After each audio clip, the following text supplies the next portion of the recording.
It is around 6 weeks since 200 people were taken hostage by Hamas. I first spoke to Noam Sagi 2 days after that attack, when his mother, who lives near the Gaza border, was abducted.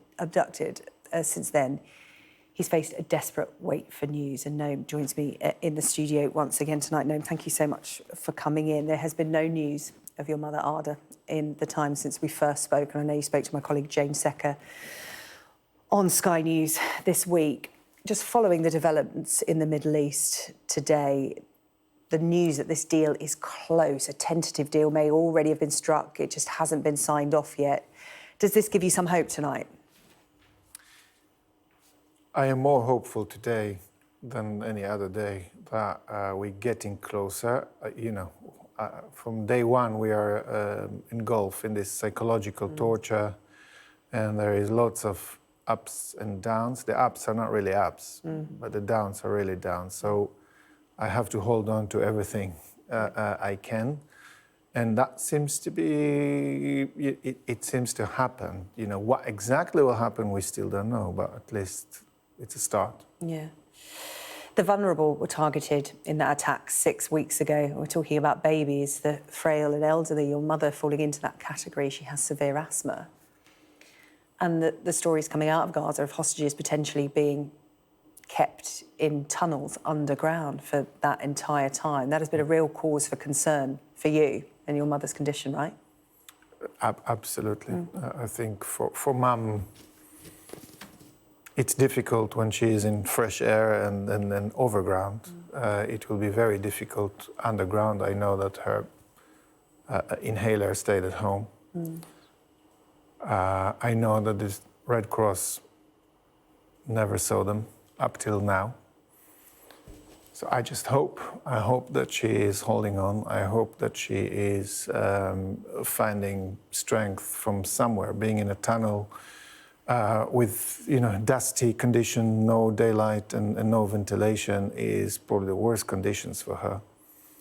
So I hope.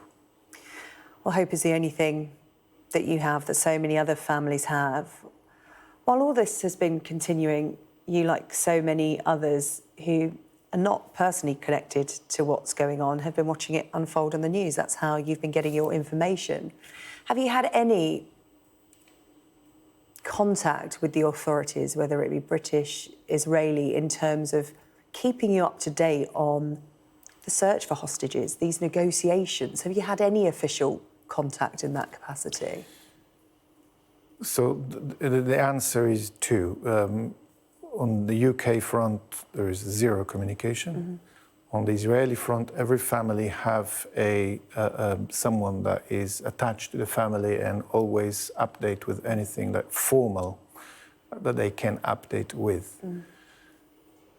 So we know some information. We don't know a lot of information. There is a lot going on in the media that might be right, might be not right. And they insist that for them to give information only based on facts and figures that they have. I hope that what we hear now in the media will come up later as a formal messaging. For a deal to be struck, there's two sides. Hamas want the release of around, we understand it, 150 Palestinian prisoners, and there are other concessions as well.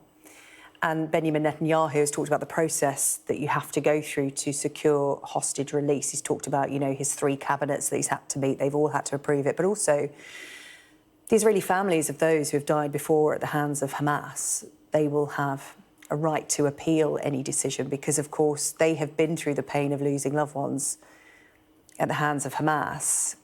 You are in a similar situation in terms of, Hamas hold your mother and others as well. Is that something you can make peace with, if you like, in terms of you give anything to get your mother back, but there is this uncomfortable trade, isn't there? Yes and no. I think every life worth everything possible. And I don't think there is a price that is big enough to bring life, kids back to their mum, to bring mums back to their kids, to bring an orphan back to someone that can give them care and start to help them to make sense of their life. So, of course, there is price, but that is normal and that is expected. It's the uncomfortable truths of war, isn't it? There is no clean outcome to any of this. And I think Benjamin Netanyahu, the comments he's made today before these cabinet meetings, he's talked about this deal being imminent. We're on the verge of it. There is hope that it's going to happen over the next 24 hours. But he has also said in another breath that despite this, the war will continue until Israel achieves its aims.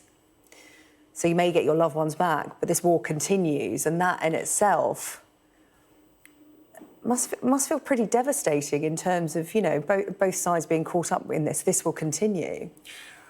I think war is the worst case scenario for everybody. It's the last resort. Of course, it is the case since the 7th of October attack, and Israel had to build leverage in order to bring hostages back. And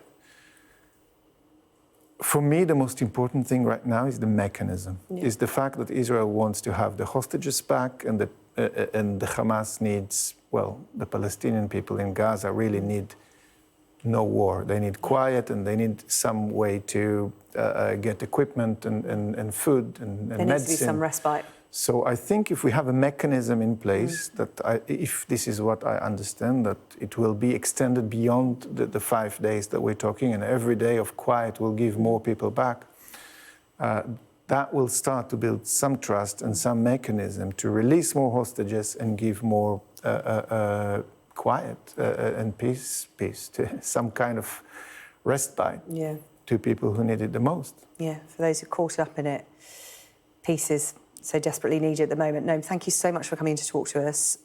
We will talk again. We're all thinking of you and your family and, you know, the families of those hostages while we wait for news. But thank you again for coming to talk to us on Sky News. We really appreciate it.